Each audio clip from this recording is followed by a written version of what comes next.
스가랴서의 마지막 장입니다. 스가랴서는 여러분 기억하실지 모르겠지만 예루살렘 성전이 다시 건축되다가 오랫동안 중단이 되죠. 그리고 다시 건축이 시작되는 시기를 배경으로 하고 있습니다. 여러 방해가 있었습니다. 이방인들의 회유와 협박으로 인해 예루살렘 성전은 지어지다가 곧 중단이 되고 말죠. 그런 때에 이곳에 돌아온 귀한 자들이 다시 의기투합하여 성전 공사를 시작하는 바로 그런 때 하나님의 말씀이 이들에게 전해진 것을 기록한 책이 바로 이 스가랴서입니다.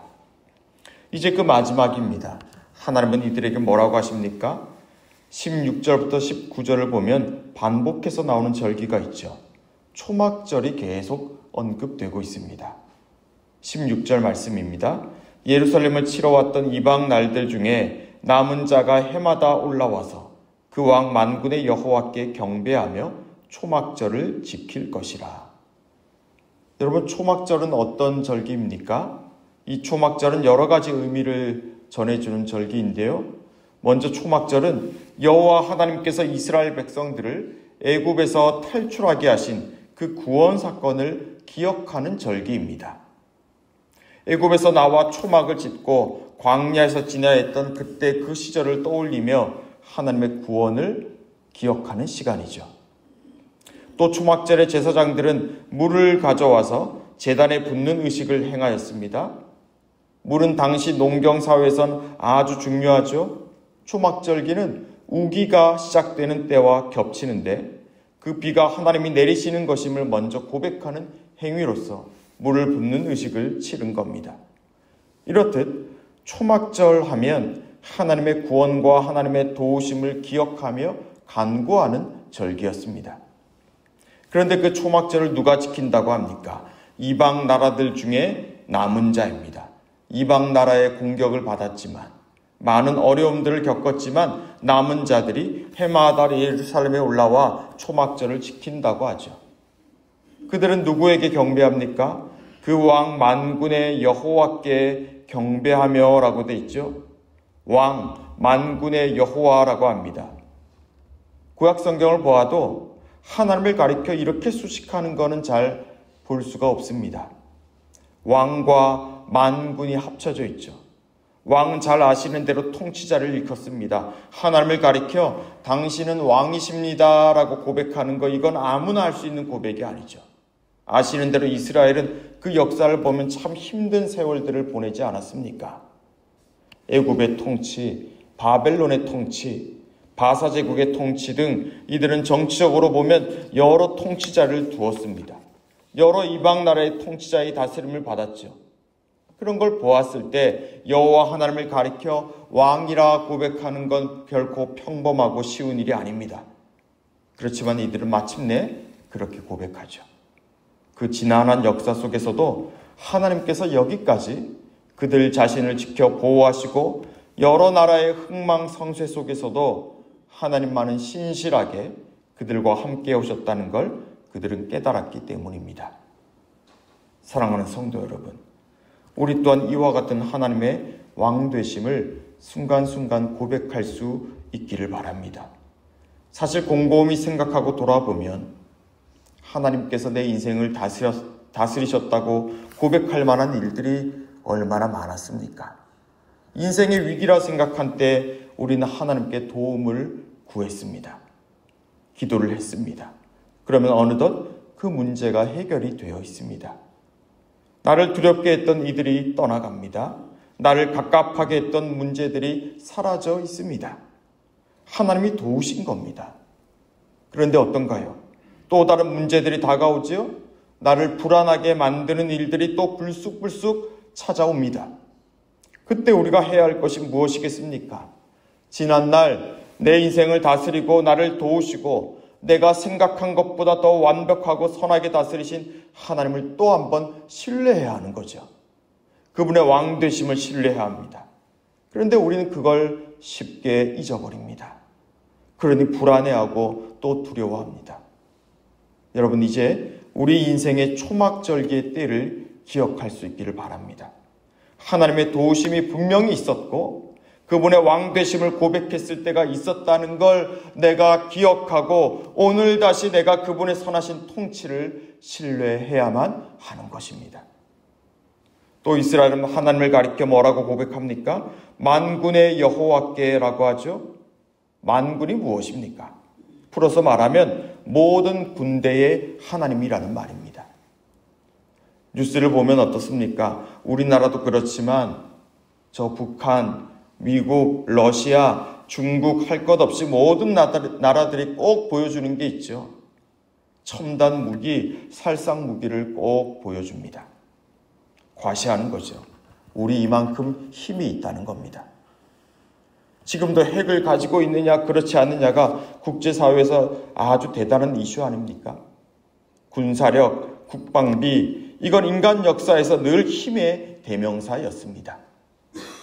성경에 표현된 여러 나라들도 그렇죠. 출애굽기에 기록된 애굽의 경우 적나라하게 표현되어 있지 않습니까? 남유다를 쳐들어와 왕을 비롯한 여러 사람들을 끌고 가는 바벨론 제국 역시 압도적인 무력을 행사하는 나라로 그려지고 있습니다. 그와는 달리 이스라엘은 늘 당합니다. 그들이 갖고 있는 무기가 대두된 적은 단 한 번도 없었습니다. 여러 싸움과 전쟁이 있지만 전쟁은 누구에게 달려있다고 합니까? 누가 싸우십니까? 이스라엘은 그 숱한 전쟁 중에 어떻게 싸우고 어떻게 승리했습니까? 여호와 하나님께서 싸우시죠. 애굽의 창과 병거, 바로의 정예 부대는 모두 다 하나님의 이 손에 당하고 맙니다. 바벨론, 바사 여러 강대국 역시 그렇습니다. 하나님은 그 강대국의 지도자를 오히려 여호와의 종으로 삼지 않습니까? 바사의 임금인 고레스가 이스라엘의 기환을 선언할지 누가 생각이나 했겠습니까? 여기서 우리는 모든 군대의 하나님, 만군의 여호와 하나님을 봅니다. 너희는 가만히 있어 주가 하나님 됨을 알지어다. 전쟁은 하나님께 속한 것이라 했던 그 고백을 오늘 이 백성들도 하게 될 것이라고 하나님은 말씀하십니다. 말씀드린 대로 아직 이 백성들은 그 승리를 보지 못했습니다. 성전을 짓기 시작하고 있고 여전히 가나안 사람들의 방해가 있습니다.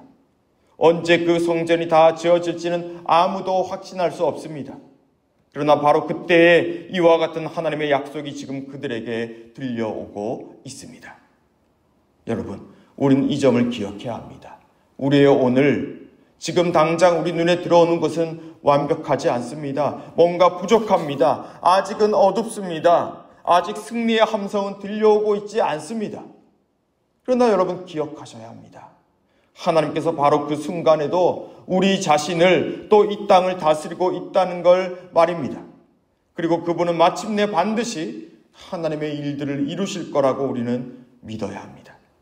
그분이 왕이시라고, 그분이 만군의 여호와 하나님이라고 우리 역시 선포할 수 있어야 합니다. 돋는 해가 어둠과 죽음의 그늘에 앉은 자에게 비치고 우리 발을 평강의 길로 인도하신다고 사가라는 예수님의 출생을 예언했지요. 어둠과 죽음이 없지 않습니다. 당장 보이는 건 캄캄한 어둠뿐이죠. 그런데 거기에 빛이 들어오는 거예요. 그 어둠 속에서 동이 터오르는 것이고 마침내 그 빛이 온 세상을 가득 채울 것입니다. 우리가 믿고 의지하는 예수님은 모든 병거와 칼과 창을 이기시는 왕이십니다. 그분은 십자가에 끌려서 매달리시는 것 같았으나 어떻습니까? 결국 그 십자가에서 그 무시무시한 사망의 세력을 향해 사망을 선포하시지 않았습니까? 우리 안에 바로 그 예수님의 영이 함께하고 있습니다. 우리는 우리가 믿고 의지하는 예수님이 이 땅의 왕이시며 모든 어둠을 물리치시는 분이라는 것을 신뢰해야 합니다. 그 믿음과 고백을 하나님은 결코 부끄럽게 하시지 않을 것입니다. 너희 안에서 착한 일을 시작하신 이가 그리스도 예수의 날까지 이루실 줄을 우리 또한 확신할 수 있기를 바랍니다. 예루살렘과 유다의 모든 소식 만군의 여호와의 성물이 될 것이라고 우리 주님은 약속하셨습니다. 아무것도 아닌 것 같지만 하나님께서 왕으로 좌정할 것이기에 아무 보잘것없어 보이는 것들, 약한 것들이, 작은 것들이 어느덧 강한 자들을 이기며 세상을 부끄럽게 만들 것입니다. 이 하나님의 약속을 붙드시며 오늘 우리 안에서 착한 일을 시작하신 그분과 함께 끝까지 믿음의 길을 용기 있게 걸어가시는 저와 여러분 되시기를 주님의 이름으로 축복합니다. 기도하겠습니다. 하나님, 그렇습니다. 아직 성전이 다 지어지지 않은 백성들을 향해서 예루살렘과 유다의 모든 소식, 만군의 여호와의 성물이 되리라 말씀하신 하나님, 우리 역시 믿음의 눈을 들어서 하나님의 약속의 역사가 이루어지는 것들을 볼 수 있게 해주십시오. 당장 우리 마음에 차지 않고 여전히 우리를 위협하는 일들이 있지만 이제 예전과 똑같이 두려워하는 것이 아니라, 예전과 같이 불평하고 핑계하는 것이 아니라, 은혜 입은 자로서, 그 은혜를 아는 자로서, 왕의 자녀로서 세상을 바라보고 나 자신을 생각하며 오고 있는 하나님의 통치를 준비하는 자, 왕의 대로를 만들어가는 자들이 되게 해주십시오. 오늘부터 내일까지 교사 단합대회가 있습니다. 참여하는 교육자 또 교사들에게 위로와 은혜를 더하여 주시고, 오늘 저녁에 있을 기도회를 통해 주님의 말씀을 듣고 또 함께 기도하며 우리의 영이 회복될 수 있도록 인도하여 주십시오.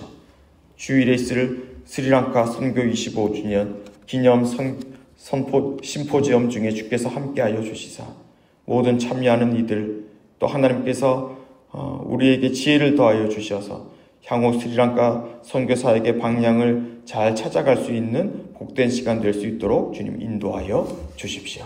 예수님 이름으로 기도합니다. 아멘.